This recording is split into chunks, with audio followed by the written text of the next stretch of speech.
Assalamualaikum warahmatullahi wabarakatuh. Nama saya Lutfi Eka Wulandari, NIM 1240414193050 dari jurusan Manajemen Zakat dan Wakaf 4B. Di minggu kemarin, pada mata kuliah Statistika Inferensial, kita mendapatkan materi di bab 12, yaitu menyimpulkan parameter populasi. Sebelum kita lanjut ke pembahasan soal, saya akan sedikit memberikan kesimpulan di bab 12 kemarin.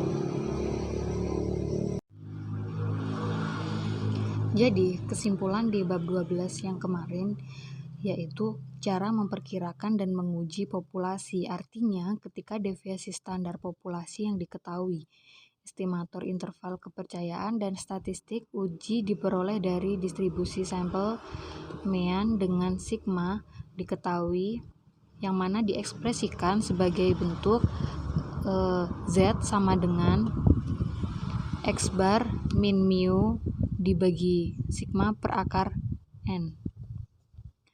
Pada bagian ini, kita mengambil pendekatan yang lebih realistis dengan mengakui bahwa jika populasinya tidak diketahui, maka demikian adalah deviasi standar populasi.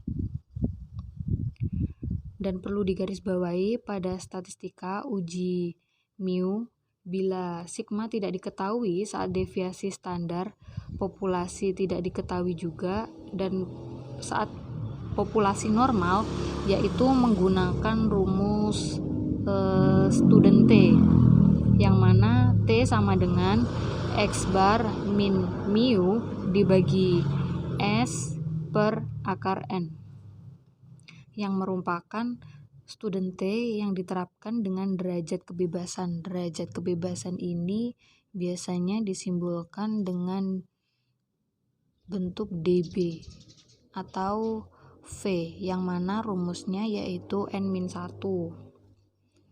Oke, untuk selanjutnya kita akan membahas soal pada buku Statistic for Management and Economic halaman 382, soal nomor 12.3, yang mana pada buku tersebut soal masih dalam bentuk bahasa Inggris. Jadi agar kita mudah untuk mengerjakannya, kita translate terlebih dahulu. Jadi setelah ditranslate, yang mana memiliki arti sebagai berikut. Yang A berupa pernyataan, yaitu sampel acak dari 25 ditarik dari populasi. Standar deviasi adalah X bar sama dengan 510 dan sigma 125, dan memiliki estimasi 95%. Estimasi ini maksudnya perkiraan mu dengan kepercayaan 95%. Dan yang B, ulangi bagian A dengan memasukkan N menjadi 50. Dan yang C, ulangi bagian A dengan memasukkan N menjadi 100. Lalu yang D, jelaskan apa yang terjadi pada estimasi interval kepercayaan ketika ukuran sampel meningkat. Nah, jadi dari pernyataan yang tadi, yang bagian A diketahui N sama dengan 25, X bar sama dengan 510, sigma sama dengan 125, dan estimasi kepercayaan 95%. 95% ini dengan confident coefficient 0,95 dan Z value-nya 1,96. Perlu diketahui juga bahwasanya estimasi kepercayaan ini yang sering muncul pada soal yaitu 90%, 95%, dan 99%. Baik, langsung saja kita mengerjakan pembahasan soalnya. Dari pernyataan tersebut sudah diketahui bahwasanya N, X bar, sigma, dan estimasi kepercayaan. Langsung saja kita memasukkan rumusnya, yaitu kita menggunakan X bar plus minus Z dikalikan sigma per akar N. Langsung kita masukkan X barnya 510 ditambah Z-nya, Z value-nya 1,96 dikalikan sigma per akar N, 125 per akar 25. Akar 25 ini 5, 125 dibagi 5.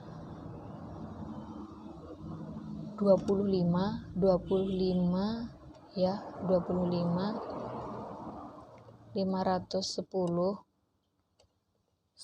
1,96 dikalikan 25 sama dengan 49.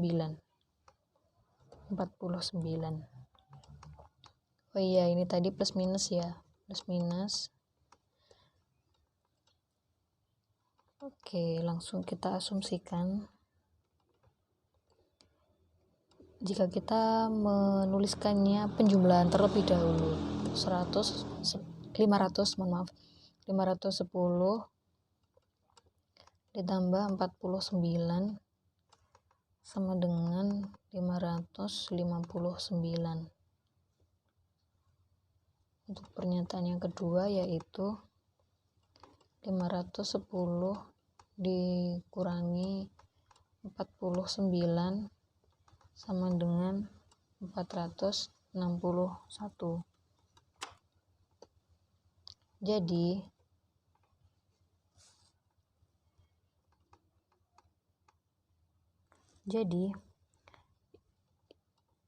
interval kepercayaan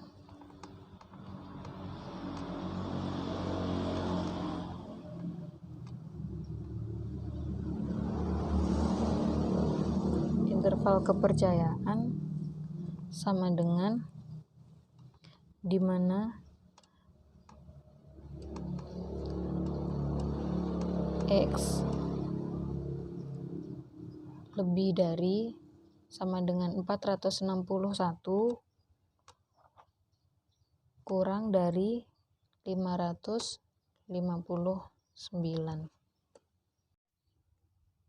Kita lanjut mengerjakan bagian yang B. Ulangi bagian A dengan nilai N sama dengan 50. Masih menggunakan rumus yang sama, yaitu X bar plus minus Z dikalikan sigma per akar N. Dan ini yang berubah adalah N-nya. X barnya 510 plus minus 1,96 dikalikan 125 dibagi akar 50. Kita tulis kembali.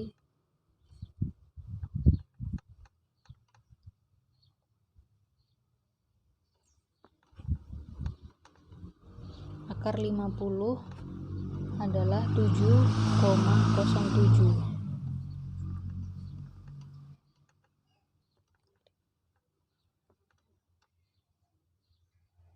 125 dibagi 7,07 hasilnya 17,68.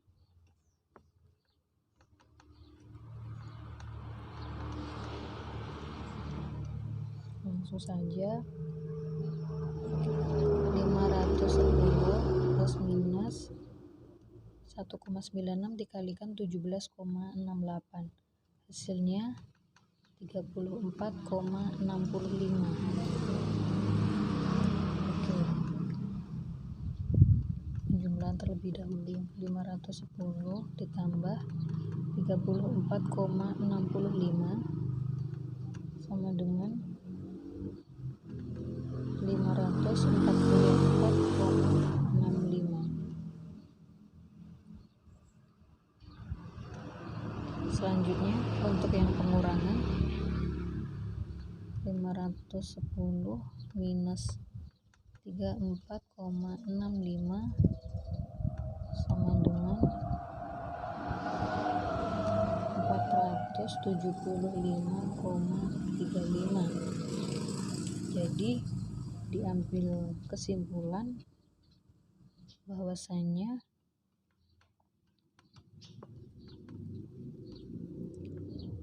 nilai X lebih besar daripada 475,35 kurang dari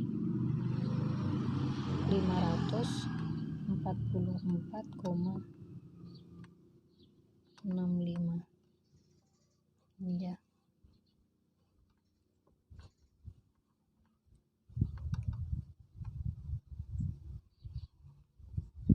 Ini hasilnya. Selanjutnya untuk yang C, ulangi bagian A dengan nilai N sama dengan 100. Masih tetap menggunakan rumus yang sama, yaitu X bar plus minus Z dikalikan sigma per akar N. Ini 510 1,96 N-nya akar 100. Akar 100 10 125 dibagi 10 sama dengan 12,5. 510 plus minus 1,96 dikalikan 12,5 sama dengan 24,5.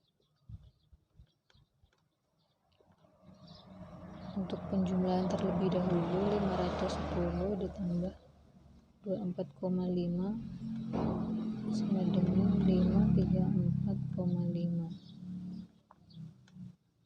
Untuk pengurangan, 510 dikurangi 24,5 sama dengan 485,5.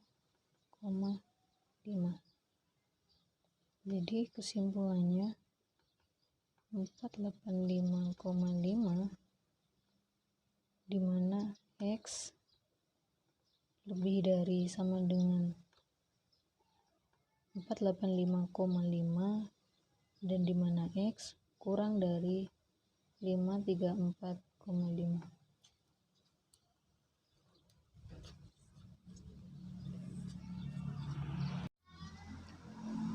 Jadi untuk yang D, pertanyaannya, jelaskan apa yang terjadi pada estimasi interval kepercayaan ketika ukuran sampel meningkat. Jadi ketika ukuran sampel meningkat, maka estimasi interval kepercayaan menurun. Hal ini ditunjukkan dari perolehan data yang barusan kita hitung tadi, yaitu ketika N sama dengan 25, maka interval kepercayaannya yaitu di mana X lebih dari sama dengan 461 dan X kurang dari 559.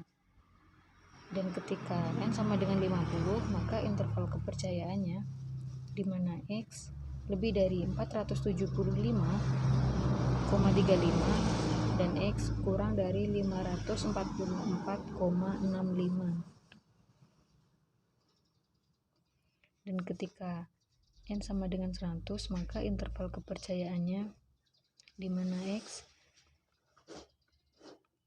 lebih dari sama dengan 485,5 kurang dari 534,5.